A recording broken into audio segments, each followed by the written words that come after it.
assembly segment kuntrani toini crore ani crore humfu mari se kai chakre na miyam na ek thigat piraba atopa MP ju na kai kai tawren thigat se miyam will also file mogi on Rajya Sabha gi MP da su thar. Hello guys, nahan January gi date to the basi khong de Robart Singh ko nu pa amana member of Parliament Bimol AKOIJAM da lakpa MPLADS Fund gi matang da RTI Tharakkhiba du Yamna faba khongthang ni Haina so haikre Mathakta ba wahi sing so taminasi. Thank you.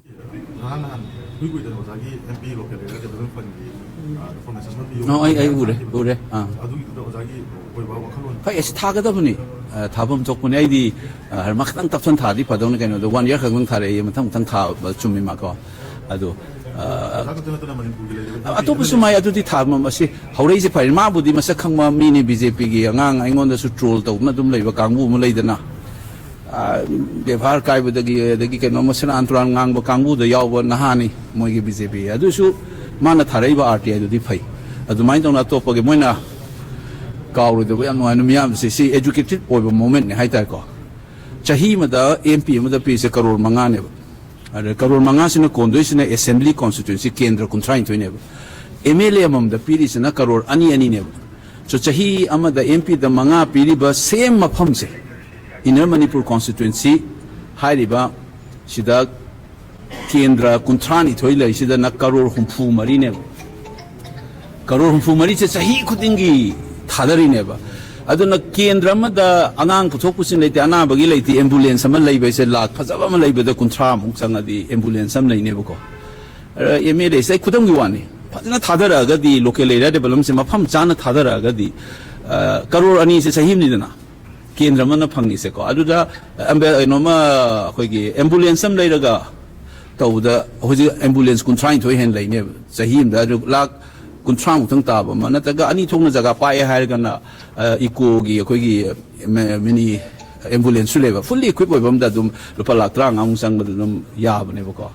I degi hospital, Kaire, Hire, the Lambi, Hore, Hire, some Tamtam, Namina, the public fund, Episana, the local area development fund, and Piracy so far.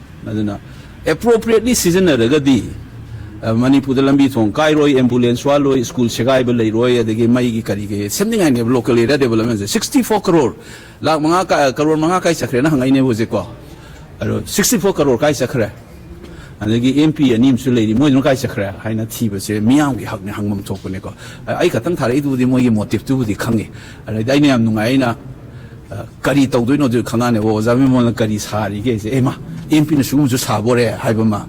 Sumaita Boreina, I'm Hangagi, Naman, Hanganabagi, Kudum Sabum, Pirakwana, the Losala Tam the Loira, and the Sangabada, Kanganing Bakoka, that Chak Tilatana, Yella Kadra, Downing with Tabak to the God. I'm very happy, I can proudly tell you that Maduda Tolop Karino Haram is a Simakada, and first phase Haram is a Sangabas on the Jumbo Munda, the Amani, the lawyer never. I look on the Miam Sutumimbu, Zavimona. Tauris Haman Hangis mind to we have that lawyer, I would do Kang never Kudung Sabum, Pirakpanilla. We are do Amarum the D. I know Sahizini.